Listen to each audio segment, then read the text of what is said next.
A CNBC original podcast.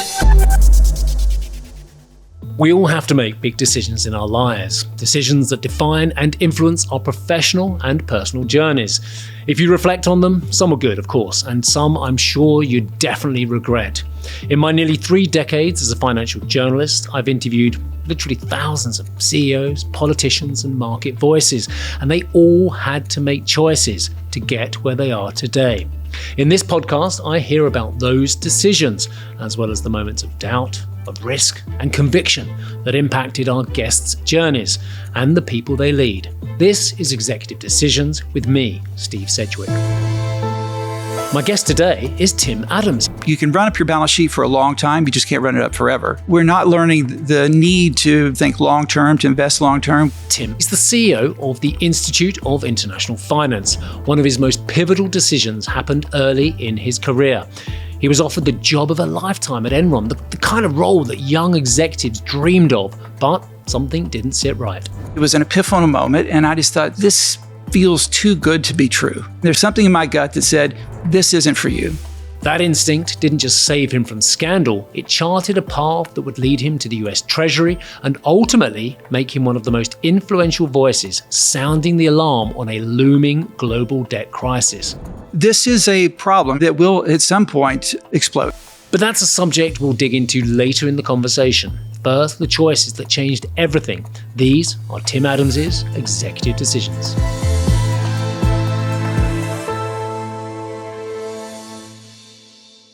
Tim, one of the reasons why you and I first started speaking and why I've been such a big fan of your work at the IIF is your debt monitor. And it's the most sent email I probably send out on a yearly basis. I send it to the team on a regular basis, and they know when the debt monitor comes in, they know they're going to get an email from me as well. Do you think that defines your mission at the moment, that debt monitor? Do you think the debt monitor is the most important piece of work you put out? It's a great question, and thank you for the plug. It's our origin story. 40 years ago, we were founded in the Latin America debt crisis, and so we were founded as a creditor committee, which didn't exist. You know, Walter Wriston famously said, governments don't go broke until they did. And so it is our origin story, and I think it's a really compelling story, and I appreciate your interest. I think it's going to be a huge story at some point. I don't know when, but we are levering up our public balance sheets at a pace which we've not seen before. It is not sustainable.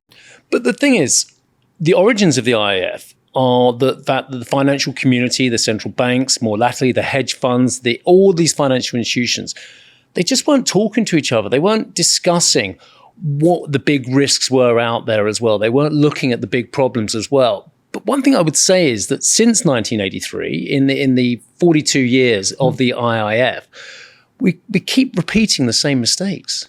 Yeah, we don't learn them, I guess, or at least we become very short-term in nature. But this is a problem, and you're rightfully aware of it, that will at some point explode. And I don't know, next year, next month, 20 years from now, you can't keep continuing levering up your balance sheet at this pace. And at some point, and it's only going to get worse. We got demographic challenges. We need to invest for a variety of different reasons. We got defense spending, which is going to go through the roof. This is not sustainable. And the more that you and I and others can go out and make the case that something needs to be done, eventually someone will pay attention. But we're kind of whistling in the wind. Yeah. People aren't listening. Governments are piling debt upon debt. Corporations will load up as much debt as they possibly can. The consumer's having to load up more and more debt just to stay afloat at the moment as well. When this breaks, this could be enormous this time, couldn't it? Yeah, we're pulling demand forward. We've been doing it for a long time. And to just restructure all our balance sheets at the public, corporate, and household level and do it simultaneously, we haven't done before. Certainly, maybe not since the 1930s. It'll be incredibly painful. There are some amazing formative stories that I have about you, and I wouldn't mind expanding a little bit more on some of those. And there's been some key decision points in your life. Perhaps the most important decisions we make are when we're younger and we become path dependent. Tell me a little bit about the key decision you made. I think you were about the age of 17 and your father and you just had to think about where you want to go in life. Sure. Well, thank you. I grew up in a very small town in rural Kentucky. Maybe that's redundant to say, but a wonderful little town. In fact, it was idyllic, a wonderful place to grow up. And when I was 17, my father was a union welder. And he took me down to the Union Hall, Union 184 in Paducah, Kentucky, and said, this is your future. This is what I've done. This is what others in our community do. This is for you. And I said, Dad, thank you very much. I really respect your profession. You put dinner on our table our entire lives. I'm going to do something different. There's a big world out there. I want to see it. Never really been anywhere.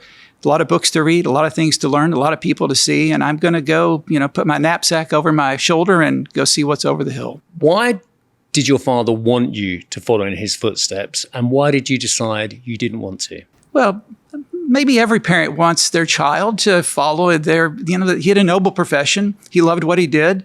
They came out of the Great Depression, World War II. He learned his skill in the factories in Detroit during World War II, building things, armaments for the war. And he was very proud of his profession, and he wanted to share that pride, right? And I respected him for it, but there was greater opportunities, and I wanted to take advantage of those opportunities.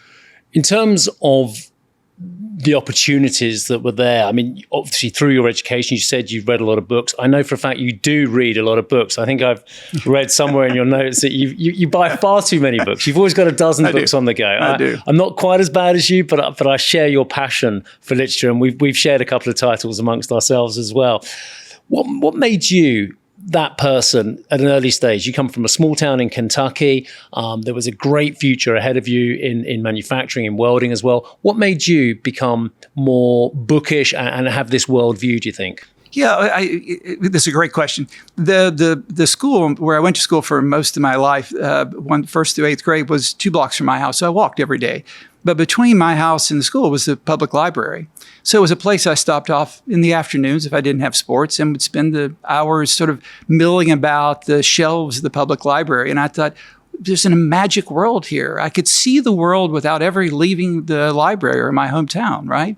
It was magical, and I was just bitten by it. And from there, I thought, once you open your mind, it never goes back. We did in our generation, we're similar vintage. We did go to libraries. We did read books. We did go in without a formulation of what we're going to read next. We just looked around from, maybe at the start it was the Tintin and the Asterix. Then we'd move on to kind of all kinds of, Robert Louis Stevenson. Then we'd move on to Dickens and what have you as well. But dare I say, do you think younger people today are missing that opportunity and missing those formulations because they don't go to libraries? My kids don't go to libraries. No, most libraries are struggling to function. We have TikTok, right? We don't have libraries anymore.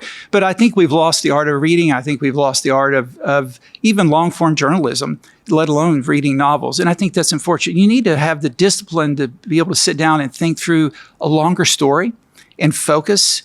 And I think we're unfortunately losing that. I want to follow your career a little bit more because the late 90s, I remember it well, a time of great upheaval. I mean, all kinds of East Asia crisis, LTCM, Russia. But actually in 1999, you had an opportunity to join a company that very soon afterwards became part of the crisis. And that was Enron as well. But we hadn't had the start of the public crisis at Enron. I'm sure it was going on behind the scenes in 1999. Tell me a little bit about the evolution of your decision there, A, to be offered a job at Enron, and B, to just turn it down. Well, you mentioned long-term capital. They were actually a client of mine in the 90s. I remember when they called and said, we can't pay our invoice anymore because we've had problems. And those were the smartest guys in the room, right? Enron, yes, my wife was from Houston, a lot of friends who worked for Enron. It was a hot company in the 90s. In fact, maybe Fortune or one of the business magazines kept citing it as the top place where MBA students wanted to go work. And so I got to know a number of the executives there. And they wanted me to come work there. And they actually hired my wife, and they wanted to buy the little company that I was a part of. And the offer just was off the charts in terms of attractiveness. And I kept flying to Houston, kept having great conversations. The offer got better and better. And there was a day that it was an epiphanal moment. And I just thought, this feels too good to be true, right? And there's something in my gut that said, this isn't for you. And instead, I decided to move to Austin, Texas, and go to work on the presidential campaign, the 2000 presidential campaign. It was late 1999. And I remember telling my wife, there's a high-risk strategy and a low-risk strategy. The low risk is Enron, high risk is the presidential campaign. And in fact, the odds were right the opposite. I've got to go into that a bit more. There aren't many youngish businessmen, as you were in 1999, who could turn down offer after offer from one of the most systemically important companies in the world as well, and then go into politics. You're going to have to explain that a bit more to me as well, because you'd build up this company, Enron offering you a lot of money. Yeah. which would make you for the next 10, 15, to maybe even for life as well. And yet you choose to go into politics? Yeah, it seems kind of crazy at the time. And my wife said, "Are you sure?" Unfortunately, she's always believed in me, which has been a great strength and important part of our marriage. But I wanted to, back to your earlier question, why do we do what we do? It's like the old Boy Scout motto, leave the campground better than the way you found it. And I always had a desire to be involved in policy and make the world a better place. I know that sounds cliche, but I believe that, and I've spent my whole life in some form or fashion doing that. But in Enron, it was a great offer, and I thought, we're going to move to Houston, and my wife actually did. She moved to Houston, went to work for the company, and it just seemed too good to be true. And I thought, I'm young, I want to try something else. Something like that will always be there. Let's go take a risk and work on something really big.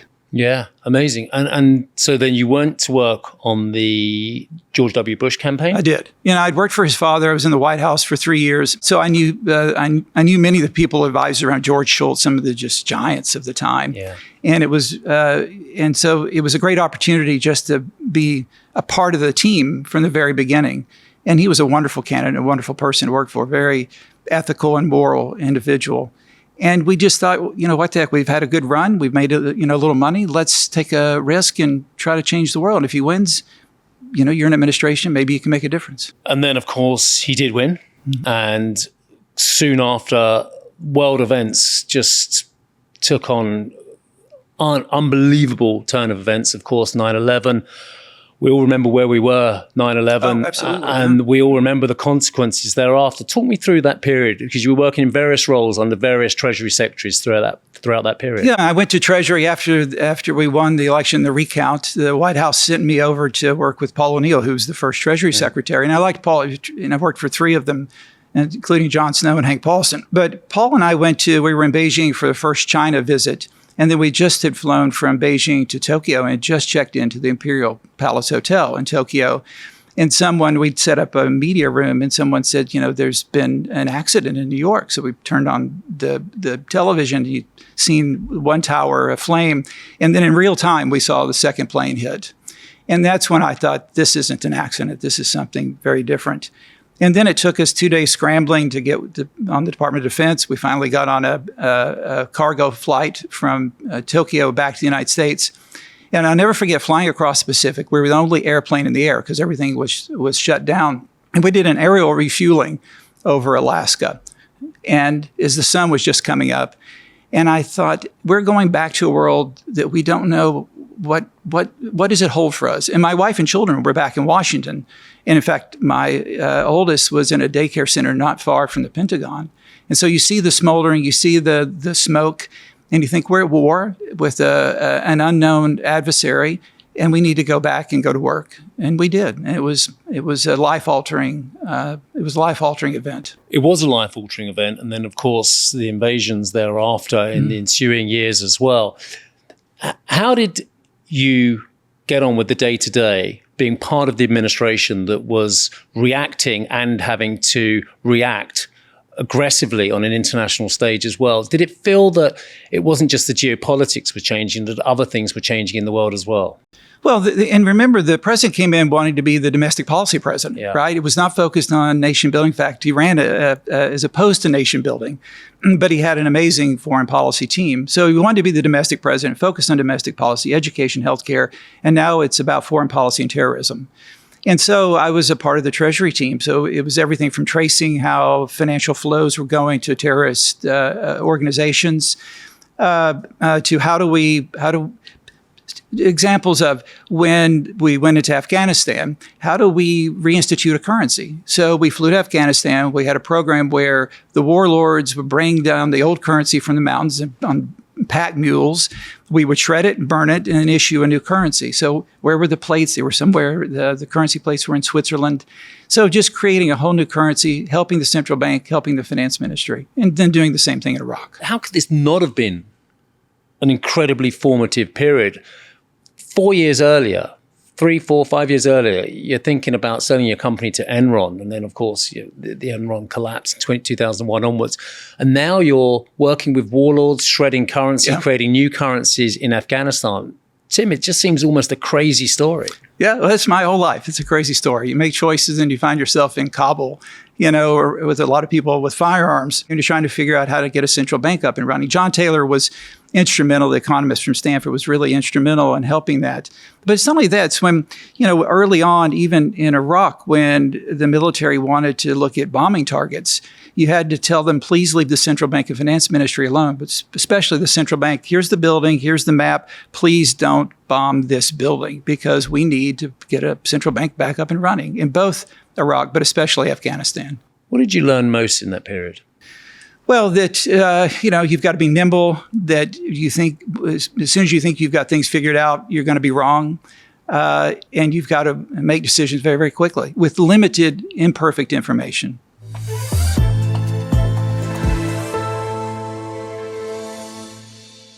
So I want to move forward to 2012. You're joining an institution which probably needs a refocusing of its message. It's now 30 plus years old, 29 years old, the IIF. In 2012, you get the opportunity to join the IIF. Once again, I think you say you were making great money, had a comfortable life, consulting at this point as well. But when you were hired to this role, you came into an organization which needed revitalization as well. Once again, you haven't chosen the easy route, have you? No, I don't want the easy route. If I had one easy route, I'd go back to where I came from and, run a fishing shop or something. But, Douglas Flynn, who was then chair of HSBC, called me and he said, hey, I'm in Washington. Would you meet me for breakfast? And I said, sure. And Douglas remained great friends ever since. And he said, look, we've got this position open at the IIF. Would you be interested? So Douglas is the chairman? He was the chairman of the IIF at the time as well as chair of HSBC. And we had a long conversation. And I said, look, what are you looking for? If you want someone just to come over and just, serve coffee and tea to policymakers, I have no interest. But if you want to remake the organization and I think remake the image of the industry, because this is post-financial crisis and our reputation as an industry was not great, I can help you do that. I know all the policymakers. They know me. They trust me. I'm willing to put my reputation because I think this industry does great things. And Douglas and I had several conversations. And when I interviewed for the job, it's an interesting series of events. I ran the Chicago Marathon in October of 2012. I ran through the finish line, went to the airport, flew to Tokyo, got off a plane, took a shower, and interviewed for this job. And so I was jet lagged. Were you compass mentis, Tim? Having run a few myself, having run Chicago, I'm not normally in the best state of mind for 24 hours afterwards. No, and I was wiped out from the marathon. I was wiped out from jet lag. I caught a cold because it was 30 degrees in October in Chicago. I had a fever of about 103. I should have been in the hospital, should have been in bed. And I went in and interviewed for this job with about 8 CEOs. It was a blur. I went back to my hotel room and slept for, 24 hours. And I thought, well, I just blew that one, and they said, it was great. You're exactly what we're looking for. So when do you think that the next time, you ask someone about interviews, that's the toughest interview I ever had because I was completely wiped out. I had a similar situation. We relaunched this year on the brand new set that we're in now and the brand new squat box and everything. And I ran the Manchester Marathon the day before. Yeah. It went really badly. You know what it's like on these long races. Sometimes they go well, sometimes they go badly. Yeah. I was pretty ill. I had to get down on a train in the evening and then early start of the brand new squat box. Every big boss at CNBC from around the world is watching. And one of the producers sitting here, she said to me afterwards, yeah, you did look ill. And I was trying to hold the look. But that's a great point, your story, not mine, about the balance of life, of how you make key decisions, because you are a family man. You warmth, the closeness of you and your dad, the relationship. You've already mentioned your wife. I know for a fact you're immensely proud of your kids as well. Getting the balance right between having family, doing something for yourself, because marathon running is selfish. Your wife doesn't want you to go out on all those hours, and taking the big job and going for the big interview. It's a hell of a decision-making process. Yeah, fortunately, I have a wonderful family who are very patient with me. And there have been times, one of my children said to my wife once, where does Daddy live? Right? Wow. And I said, somewhere around Dulles Airport. But it's hard because you're trying to do, I can't do things halfway. I've got to throw myself into it. And this shows why I've been to 17 cities, right, in 8 weeks. I throw myself into it. I give it everything I have. But I also want to be a great family, a great father. You try to do all these things. It's really hard to balance. Your approach to decision making is probably similar to your approach to family. You build relationships. That's a very key point. And I've got a whole list of things that are important to you. Building relationships and trust and credibility. Why don't you expand on some of those key qualities that you see as important in who you are and how you make decisions? Yeah, it's I come from a small town, very simple. I lived in a community where you didn't lock your doors at night, or ever. I don't think ever I had a house key because someone might come over and want to borrow something from you. So it really is trust. It's about common sense and plain dealing, I think Harry Truman once said. So it's about tenacity, which I believe you've got to just out-hustle everyone else, be the first one in, first one to volunteer. You outwork everyone. Humility and empathy. You've got, was it Elvis Presley that said, never judge a man till you walked in his shoes? Yeah. You've got to have empathy. Humility, always remember where you come from. And I think curiosity. But at the end of the day, it's about trust. If people don't trust you, if you're not credible, you're never going to get in the door, you're never going to be persuasive, and you're never going to achieve what you want to achieve. Trust is, Francis Fukuyama's got a great book entitled Trust. And you find out that it's critical not only for business relationships, it's for personal relationships, it's marriages, it's businesses, and it's in the way that societies function. Low trust societies don't survive. High trust societies do. It's fascinating hearing a chief executive talk about that trust, credibility, empathy, tenacity as well, because the image from the outside, looking in at the corporate world, looking at international CEOs, is that these are very tough individuals who make tough decisions and get to the top by not necessarily jettisoning people along the way, but actually being tougher than the next guy. Whereas actually what you're talking about is something very different. You've got to make key decisions, key problem-solving decisions, but at the same time, be very empathetic and never forget where you came from. Yeah, that's my style. Other people may have different approaches, but some of the great leaders, the Jamie Dimons of the world, they're empathetic. And it's hard to see, you may not think this, but Jamie's a very personable individual. And he's one of the individuals that if I go see him, he always walks me to the elevator, right? And punches the button and waiting for me to leave. He doesn't just whisk me out with a wave of the hand. Those little personal relationships, those things, those attributes really matter because I feel respected. And I think you've got to show the same respect to others. It's amazing. I speak to an enormous number of global CEOs and the really great ones, the ones I really admire, are so personable. And yet it's often their lieutenants 2 or 3 roles further down who are the tough guys, who are the ones who are so aggressive. And it seems, I don't know, the really great CEOs, the chairmen, presidents, leaders of their company, leaders of countries, they just have that empathy. They have that warmth about them as well. Yeah, I was just visiting with one of the UK's great financial leaders. I went to his office. He said, "Hey, would you like a bowl of cherries?" I was just in Kent. They've got great cherries. Would you share some cherries with me? Yeah. So we sat in his office and ate cherries for an hour. It was important enough for me to mention it. It's that personal relationship to make this less formal, and it really is about sharing information and sharing trust. What about making mistakes?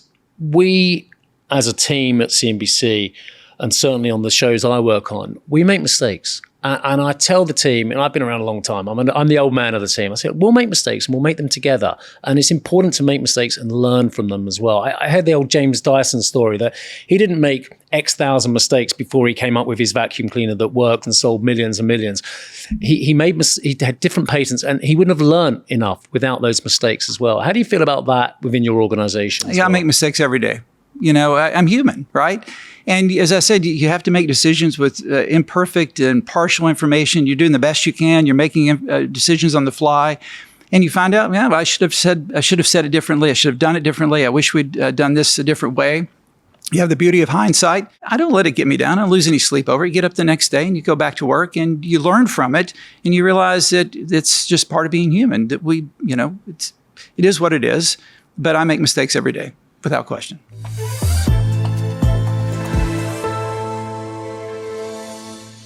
There's a line here in the notes from you and your team. It says here, the real question is, have we lost our capacity for fiscal responsibility? And what does responsible growth actually look like at this moment? And And I thought a lot about that. Have we lost our capacity for fiscal responsibility? When my wife and I make financial decisions, we look at what we've got, what we need to borrow, what is the right thing, not for a growth strategy, but for the right thing for our household as well.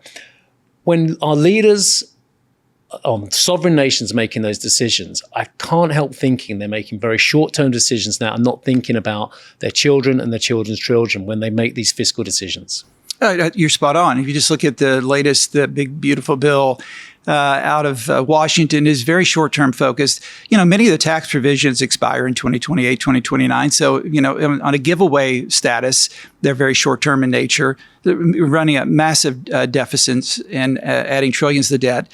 Now, the story is that somehow we're going to generate growth.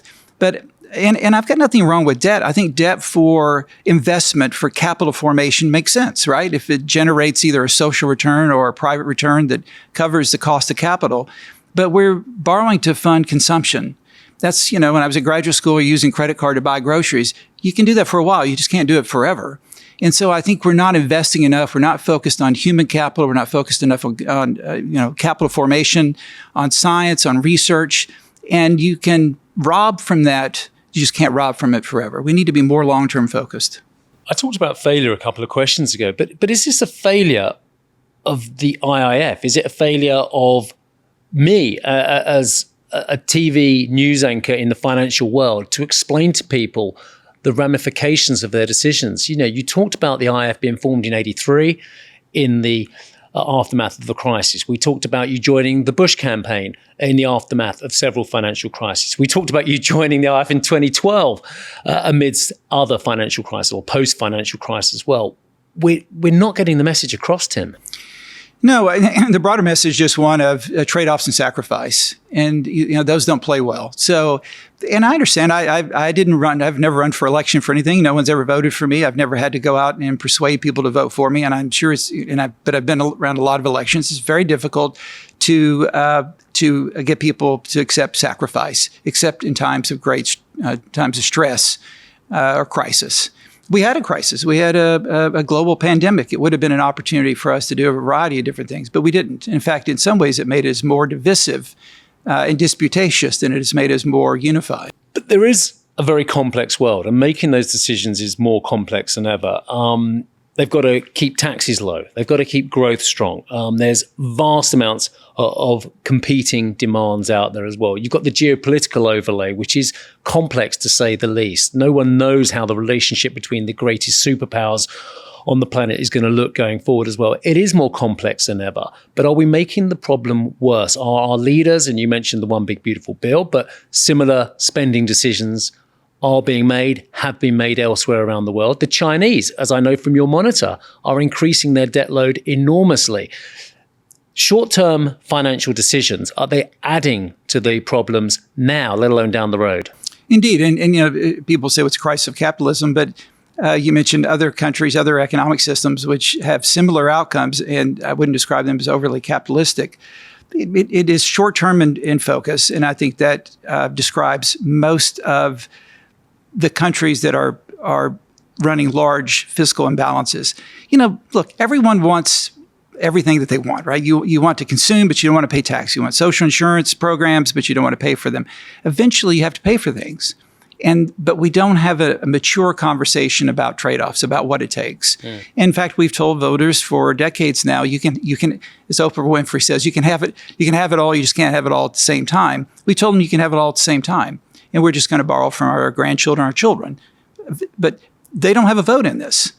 If they did, I think we'd have a different outcome. Do you fear the executive decisions being made on a sovereign basis in the US and to a certain extent in Europe and in China, and we can name a dozen other countries as well, are actually going to create a cataclysm that is far worse than some of the other crises we've mentioned in this interview? I would say as I spend time in C-suites, we worry about technology, the rapid change of technological change, the rapid pace of social change.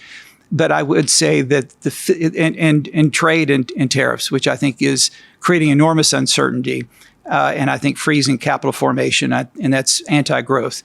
but I hear concerns about fiscal trajectory in almost every CEO I talk to. And so they're aware of it. It's how do you plan for it? But the markets seem to not care, right? The markets continue going up. It's as if there's a huge disconnect. The disconnect can't continue forever. It's like looking at charts in 2005 and looking at housing prices going up at a faster pace than incomes. And you realize the difference in those trend lines can't continue forever. And they didn't. But Tim, it's like that story, man who buys house in 1988, hailed as financial guru. If you didn't buy property at any one of these stages, you'd have been a fool, And so it's like, you can see why people want to own these assets. You can see why they want to get into the stock market as well, because every one of these episodes has led to a retrenchment, then far greater asset price values later on. Indeed. In fact, when I first got married, my accountant said you should buy more house than you can afford because there are tax advantages. You get the interest rate write-off. And it's always been a great investment in the United States. Of course, it was until we had a housing financial crisis. But still, it's been a great long-term asset. But assets don't go up forever. Their laws of gravity do apply. And I set up investment accounts for my 3 children over the past year, and they think I'm some investment guru because every day they look at it and say, look, it continues to go up. Look how good you are at this. And I said, it won't do this forever. So we need to think about how do you hedge? What are different financial instruments in case, in fact, equity prices were to turn, and you need to diversify. I had a similar conversation with one of my sons, my son, and I said, well, you made some money on something. It's never bad to take a bit of money off the table. Absolutely. And he did, and he left half to leave half, so to speak. And it went down a bit afterwards. He said, "Oh, Dad, what did you know?" I said, "I knew nothing. I've just been around a long time." So you can pass on a lot of good knowledge from our own mistakes, can't you? Yeah. But my son never lets me forget that when Bitcoin was $400, he suggested we buy Bitcoin at $400, and I was dismissal of the whole idea. Of course, we would be retired now, but it is what it is. And I take the Warren Buffett approach with investing for my children. I said, find good, solid companies that have great brands and are long-term in nature. And that's what you should invest in. Tim, this podcast is going out in the latter half of 2025. At the time of recording, Bitcoin is hitting new record highs. Yes. Have you reevaluated your view of Bitcoin? I do not own Bitcoin. I don't own Bitcoin, but like you, had one owned it, despite all of our concerns. Absolutely. Yeah, I missed out on that one. But it's a speculative asset. I know a lot of people who've been very bullish and have done quite well.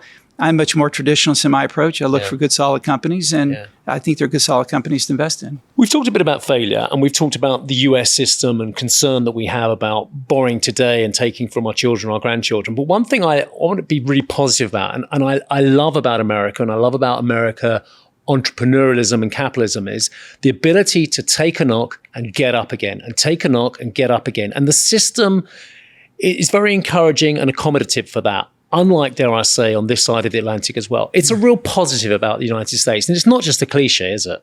No, it really is. Some of the most successful people I know have had numerous business failures before they found that one true success. And it's not a stigma. It is in some societies and some economies, but even in places like Silicon Valley, where unless you have failed multiple times, you really don't, you're not seen as having your chops in terms of being able to lead an organization. The U.S. economy has many wonderful attributes. It's dynamic, it's large, it's deep. Someone like me who comes from just rural Kentucky can be successful, and it's a great opportunity. But you can fail and pick yourself up, dust yourself up, start all over again, and succeed. Europe could do with a bit more of that, couldn't it? It can, and I've asked that in various cultures, various places. It was in Stockholm a few weeks ago. Surprised you can remember with your schedule. I keep it in my diary. And someone said to me, "No, you couldn't do that here because the social stigma would be too enormous." And that's so unfortunate because we do. It's all about risk. You've got to take risks to succeed, and you can't take risks without failure. That's just part of it. And I think Europe, and I try to get bullish in Europe. I think there are many wonderful attributes to the European economy, but more risk-taking is what needs to happen. We've covered a lot of ground, and I want to ask you one or two very final questions now. We've talked about your evolution, what you see as key qualities, some of the absolutely important decisions you've made, that America has made, that actually we still have to make going forward as well. But I want to know, Just one more question really about you as a person. How do you decompress? Because everyone I'm speaking to on this podcast is a very important person, has had an amazing career, is at the top of their profession. There must be mechanisms that you have to decompress. Just tell me a little bit about how you find balance in your life. A great question. Well, I try to go for a run every morning wherever I am, just to clear my head. It's as much for thinking through challenges as it is, staying in fiscal shape.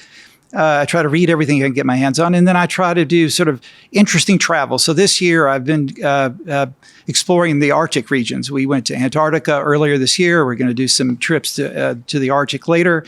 I just look, maybe next year, the Amazon basin, maybe the Himalayas, just looking for places to disconnect, look at the beauty that this world has to offer, natural wonders, and really just get out and see the world in a different way than what I do for a living. Tim Adams, it's been an honor and a pleasure speaking to you today. Thank you so much indeed for joining us on Executive Decisions. Thank you for having me. I absolutely love this conversation with Tim Adams. I've known him professionally for well over a decade. Our views are aligned. I'll hold my hands up. We both have enormous concerns about impending crises caused by growing debts, not just in America, not just in Europe, but on a global basis, and what that could mean for our children, what it could mean for our grandchildren. And one day, the world is going to stand up and start listening to the likes of Tim Adams about what the ramifications are of this building debt pile. For me, it was an important and timely conversation, and great to hear how the man formulated all these amazing ideas. Thank you very much indeed for joining me on Executive Decisions. I'd like to hear your feedback. Drop your thoughts in the comments or a review, and please hit that follow or subscribe button. You won't want to miss the next episode of the podcast dropping on Tuesday, where I speak to Andrea Rossi. The gentleman who was interviewing, he asked me the question, he said, what is it you would like to be in 5 to 10 years? And I said, I want to become a CEO. I want to run a big business. I'm looking forward to it. We'll see you then.